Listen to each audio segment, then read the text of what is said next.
Welcome back to another technical deep dive here in the debug zone. Today we're tackling a big question and breaking it down with insights from other users. Hopefully this clears up some misconceptions and helps you get the answer you need. So buckle up, stay a little curious, and let's jump right in.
And that's a wrap.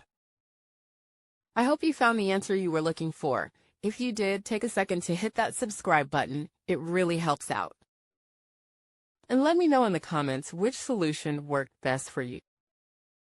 See you next time in the debug zone.